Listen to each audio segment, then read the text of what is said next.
हिमालय की गोद में एक पुनर्जन्म। हिमालय की बर्फीली चोटियों के बीच, जहां आसमान भी जमीन को छूने का सपना देखता है, वहीं बसा था केदारनाथ धाम। हर साल लाखों श्रद्धालु इस मंदिर के दर्शन करने आते, परंतु इस बार की यात्रा कुछ विशेष थी। अमन, एक युवा इंजीनियर जिसने अब तक जीवन को केवल काम और सफलता की दौड़ में देखा था, पहली बार अपने भीतर की आवाज़ को सुनते हुए केदारनाथ की ओर चल पड़ा था। दिल्ली की भागती दौड़ती जिंदगी से दूर, वह अपने भीतर के खालीपन को भरने के लिए कुछ तलाश रहा था, शायद शांति, शायद उत्तर। यात्रा आसान नहीं थी। बर्फीली हवाएं उसकी हड्डियों तक चुभती थीं, परंतु अमन का संकल्प दृढ़ था। वह जानता था कि यह यात्रा केवल शरीर की नहीं, आत्मा की भी थी। जैसे जैसे वह ऊंचाइयों पर चढ़ता, हर सांस के साथ उसे अपना अहंकार, अपनी उलझनें पीछे छूटती महसूस होती। अंततः कई घंटों की कठिन यात्रा के बाद अमन ने केदारनाथ मंदिर के प्रांगण में कदम रखा। चारों ओर बर्फ की चादर बिछी थी। मंदिर के प्राचीन पत्थरों पर जमी बर्फ उन्हें और भी पवित्र बना रही थी। आसमान एकदम नीला था, मानो भगवान स्वयं उसे आशीर्वाद दे रहे हों। अमन मंदिर के सामने खड़ा होकर अपलक देखता रहा। उस पत्थर के भवन में कुछ तो था, एक ऊर्जा, एक खिंचाव जो उसे भीतर बुला रहा था। भीड़ कम थी, मौसम सख्त था, फिर भी भीतर से आती हुई शांति की पुकार इतनी प्रबल थी कि ठंड का एहसास भी गौण हो गया। वह मंदिर के भीतर गया। महादेव की मूर्ति के सामने खड़ा होकर उसने अपनी आंखें बंद कर लीं। कोई मांग नहीं, कोई शिकायत नहीं, बस मौन। उस मौन में उसे अपने भीतर एक आवाज़ सुनाई दी, एक नर्म, मधुर और शक्तिशाली आवाज़, तू जो ढूंढ रहा है वह तेरे भीतर है। अचानक अमन को ऐसा लगा मानो उसका सारा बोझ उतर गया हो। वर्षों से जो सवाल उसे भीतर ही भीतर घुन की तरह खा रहे थे, उनके उत्तर उसे मिल गए थे। सफलता, सम्मान, प्रेम, सब बाहरी चीजें थीं। असली खजाना आत्मिक संतोष था, जो भीतर से आता है। वह घंटों वहीं बैठा रहा, ध्यान में डूबा हुआ। बाहर बर्फ गिरती रही, हवाएं चलती रहीं, पर मंदिर के भीतर एक गहन शांति थी। जब वह बाहर निकला तो सूरज ढलने लगा था। सुनहरी धूप बर्फ पर पड़कर चमक रही थी, मानो धरती पर स्वर्ग उतर आया हो। अमन ने एक गहरी सांस ली। अब उसे जीवन का उद्देश्य दिखने लगा था, दूसरों की सेवा करना, अपने भीतर प्रेम और शांति को बनाए रखना। अगले दिन अमन ने गांव के बच्चों के लिए एक छोटी सी लाइब्रेरी बनाने का निश्चय किया। वह जानता था कि शिक्षा से ही भविष्य बदलेगा। केदारनाथ की इस यात्रा ने उसका जीवन बदल दिया था। अब वह केवल खुद के लिए नहीं, दूसरों के लिए भी जीना चाहता था। हर साल वह केदारनाथ आता, मंदिर के प्रांगण में बैठकर भगवान से बात करता, बिना शब्दों के, बस मौन में। समय बीतता गया। अमन ने एक एनजीओ स्थापित किया जो पहाड़ी क्षेत्रों में बच्चों की शिक्षा और स्वास्थ्य के लिए काम करती थी। हर परियोजना, हर कदम में उसे केदारनाथ के उस पहले अनुभव की याद आती थी, जब बर्फ से ढके मंदिर के सामने उसने अपने भीतर का देवता पाया था। केदारनाथ अब उसके लिए केवल एक तीर्थ नहीं था, वह उसका पुनर्जन्म स्थल था, जहां एक खोया हुआ आत्मा खुद को फिर से पा गई थी। हिमालय की गोद में एक पुनर्जन्म। हिमालय की बर्फीली चोटियों के बीच, जहां आसमान भी जमीन को छूने का सपना देखता है, वहीं बसा था केदारनाथ धाम। हर साल लाखों श्रद्धालु इस मंदिर के दर्शन करने आते, परंतु इस बार की यात्रा कुछ विशेष थी। अमन, एक युवा इंजीनियर जिसने अब तक जीवन को केवल काम और सफलता की दौड़ में देखा था, पहली बार अपने भीतर की आवाज़ को सुनते हुए केदारनाथ की ओर चल पड़ा था। दिल्ली की भागती दौड़ती जिंदगी से दूर, वह अपने भीतर के खालीपन को भरने के लिए कुछ तलाश रहा था, शायद शांति, शायद उत्तर। यात्रा आसान नहीं थी। बर्फीली हवाएं उसकी हड्डियों तक चुभती थीं, परंतु अमन का संकल्प दृढ़ था। वह जानता था कि यह यात्रा केवल शरीर की नहीं, आत्मा की भी थी। जैसे जैसे वह ऊंचाइयों पर चढ़ता, हर सांस के साथ उसे अपना अहंकार, अपनी उलझनें पीछे छूटती महसूस होती। अंततः कई घंटों की कठिन यात्रा के बाद अमन ने केदारनाथ मंदिर के प्रांगण में कदम रखा। चारों ओर बर्फ की चादर बिछी थी। मंदिर के प्राचीन पत्थरों पर जमी बर्फ उन्हें और भी पवित्र बना रही थी। आसमान एकदम नीला था, मानो भगवान स्वयं उसे आशीर्वाद दे रहे हों। अमन मंदिर के सामने खड़ा होकर अपलक देखता रहा। उस पत्थर के भवन में कुछ तो था, एक ऊर्जा, एक खिंचाव जो उसे भीतर बुला रहा था।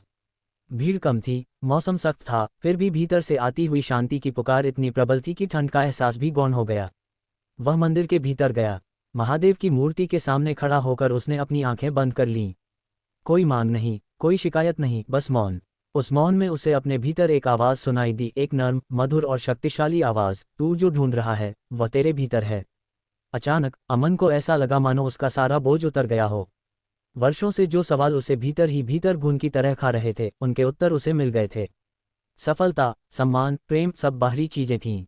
असली खजाना आत्मिक संतोष था, जो भीतर से आता है। वह घंटों वहीं बैठा रहा, ध्यान में डूबा हुआ।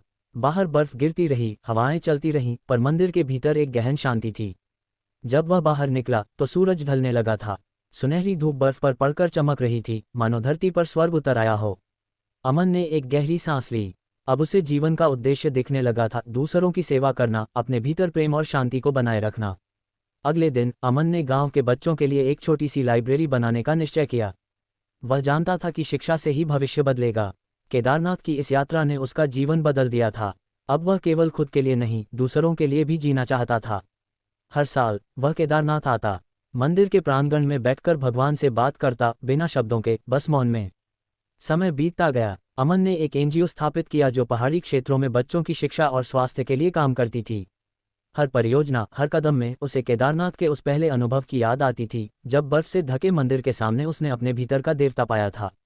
केदारनाथ अब उसके लिए केवल एक तीर्थ नहीं था, वह उसका पुनर्जन्म स्थल था, जहां एक खोया हुआ आत्मा खुद को फिर से पा गई थी। हिमालय की गोद में एक पुनर्जन्म। हिमालय की बर्फीली चोटियों के बीच, जहां आसमान भी जमीन को छूने का सपना देखता है, वहीं बसा था केदारनाथ धाम। हर साल लाखों श्रद्धालु इस मंदिर के दर्शन करने आते, परंतु इस बार की यात्रा कुछ विशेष थी। अमन, एक युवा इंजीनियर जिसने अब तक जीवन को केवल काम और सफलता की दौड़ में देखा था, पहली बार अपने भीतर की आवाज़ को सुनते हुए केदारनाथ की ओर चल पड़ा था।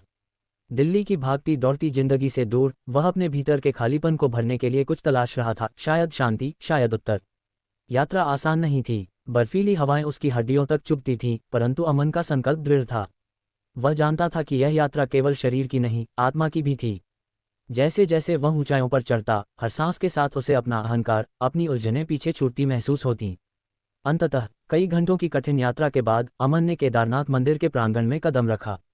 चारों ओर बर्फ की चादर बिछी थी।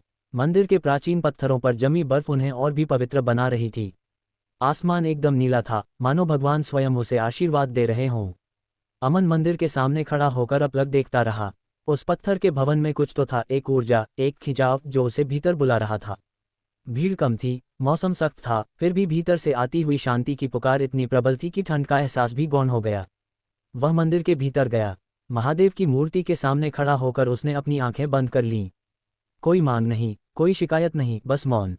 उस मौन में उसे अपने भीतर एक आवाज़ सुनाई दी, एक नर्म, मधुर और शक्तिशाली आवाज़, तू जो ढूंढ रहा है वह तेरे भीतर है। अचानक अमन को ऐसा लगा मानो उसका सारा बोझ उतर गया हो। वर्षों से जो सवाल उसे भीतर ही भीतर घुन की तरह खा रहे थे, उनके उत्तर उसे मिल गए थे। सफलता, सम्मान, प्रेम, सब बाहरी चीजें थीं। असली खजाना आत्मिक संतोष था, जो भीतर से आता है। वह घंटों वहीं बैठा रहा, ध्यान में डूबा हुआ। बाहर बर्फ गिरती रही, हवाएं चलती रहीं, पर मंदिर के भीतर एक गहन शांति थी। जब वह बाहर निकला तो सूरज ढलने लगा था।